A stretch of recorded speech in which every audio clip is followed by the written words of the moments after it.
Assalamualaikum warahmatullahi wabarakatuh. Saya Adila Kutrunada, mahasiswa Universitas Nurul Jadid, Fakultas Kesehatan S1 Keperawatan, akan menjelaskan tentang biotermal. Pertama, pengertian biotermal. Biotermal berasal dari kata bio, artinya makhluk hidup. Sedangkan termal adalah suhu. Suhu adalah besaran yang menyatakan derajat panas dingin suatu benda. Biotermal adalah panas yang dihasilkan dari makhluk hidup. Alat yang digunakan untuk mengukur suhu disebut termometer. Dalam kehidupan sehari-hari, masyarakat dalam mengukur suhu cenderung menggunakan indera peraba. Tetapi dengan adanya perkembangan teknologi, maka diciptakan termometer untuk mengukur suhu dengan hasil yang valid. Definisi suhu dapat ditinjau dari dua cara, antara lain secara kualitatif dan kuantitatif. Suhu secara kuantitatif adalah panas, hangat, sejuk, dan dingin, sedangkan suhu secara kuantitatif adalah mempunyai satuan yang dapat diukur.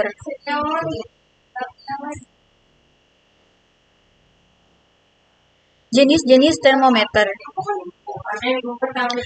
Yang pertama adalah Celsius. Termometer Celsius dikemukakan oleh Andreas Celsius, seorang ahli fisika asal Swedia. Celsius menentukan titik tetap bawah termometer dengan patokan suhu es yang sedang mencair dan diberi skala 0 derajat.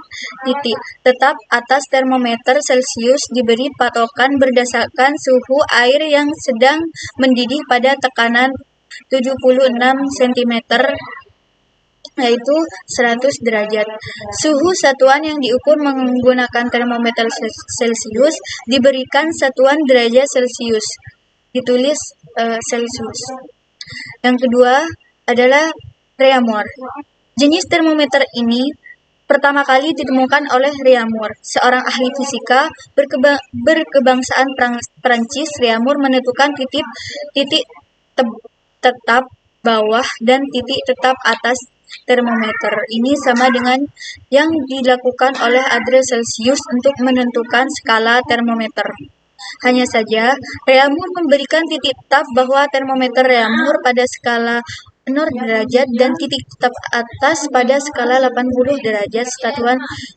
Satuan suhu yang digunakan untuk menulis suhu yang diukur dengan termometer Réaumur adalah derajat Réaumur, ditulis.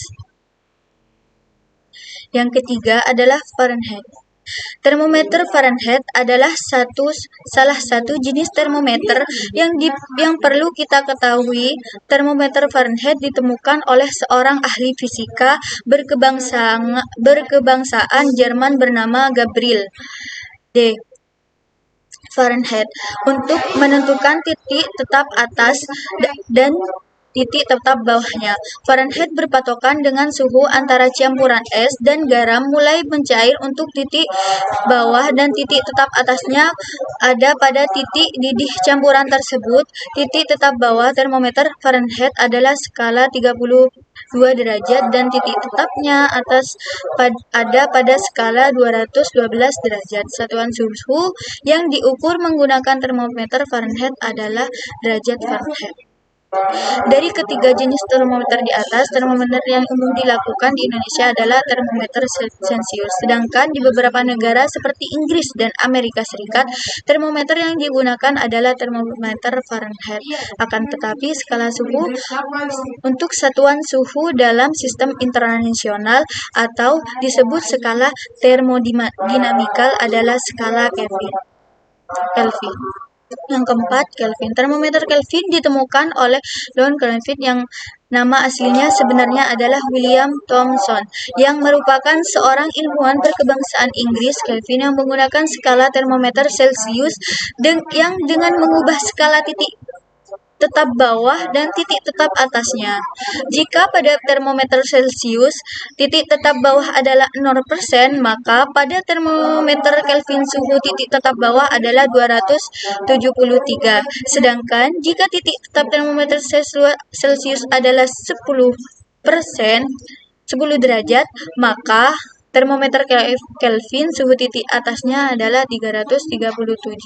Ingat, dalam menggunakan status Kelvin untuk menunjukkan suhu tidak menggunakan kata derajat, melainkan kata Kelvin saja. Contoh 380 K. Dibaca 380 Kelvin.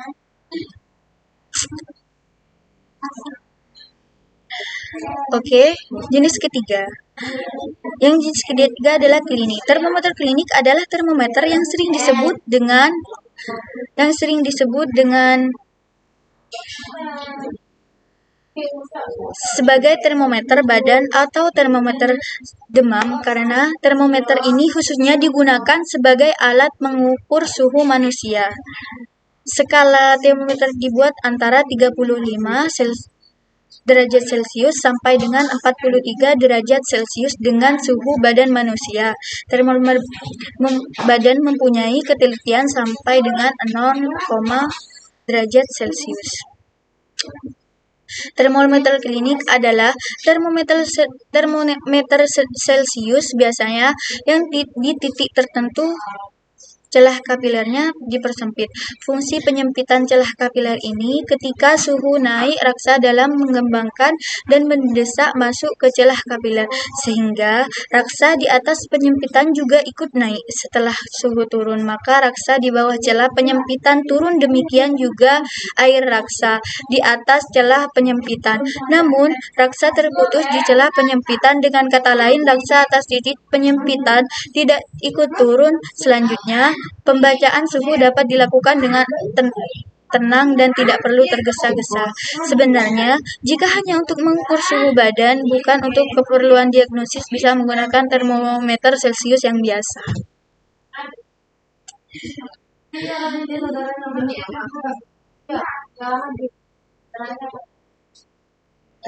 Cara kerja termometer.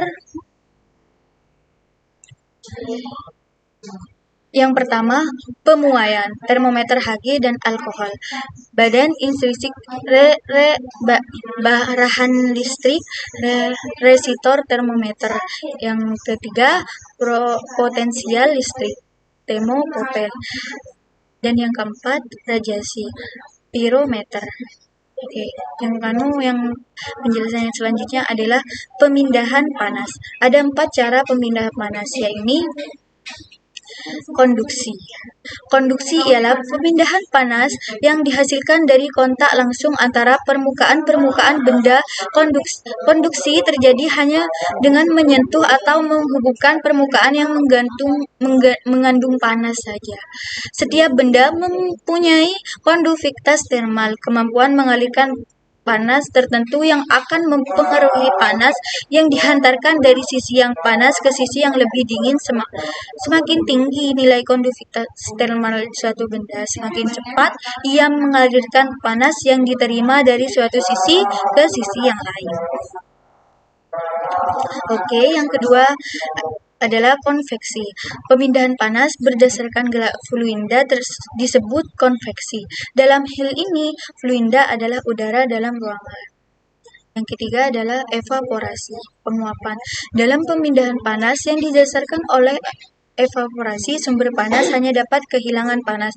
Misalnya panas yang dihasilkan oleh tubuh manusia. Kelembapan di permukaan kulit menguap ketika udara melintasi tubuh. Yang keempat adalah radiasi. Radiasi ialah pemindahan panas atas dasar gelombang-gelombang elektromagnetik.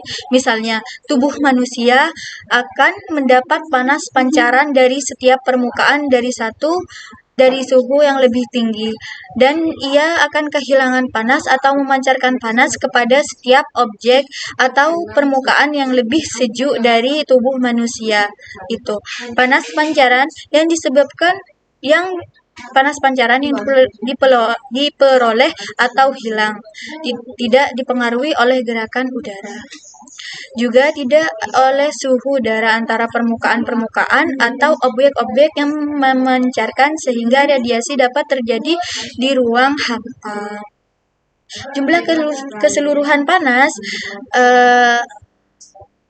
pemindahan yang dihasilkan oleh masing-masing cara hampir seluruhnya ditentukan oleh kondisi-kondisi lingkungan. Umpamanya, udara yang jenuh tak dapat menerima kelembapan tubuh, sehingga pemindahan panas tak dapat terjadi melalui penguapan. Pengondisian suatu ruangan seharusnya meningkatkan laju kehilangan panas bila para penghuni terlalu panas, mengurangi lalu kehilangan panas bila mereka terlalu dingin. Tujuan ini tercapai dengan mengelola dan menyampaikan udara yang nyaman dari segi suhu, uap air atau kelembapan, dan velositas gerak udara dan pola-pola distribusi, kebersihan udara dan hilangnya bau melalui ventilasi merupakan kondisi-kondisi kenyamanan tambahan yang harus dikendalikan oleh sistem penghawaan buatan. Oke, mungkin hanya itu yang dapat saya jelaskan. Kurang lebihnya mohon maaf. Ihdinas siratal mustaqim. Assalamualaikum warahmatullahi wabarakatuh.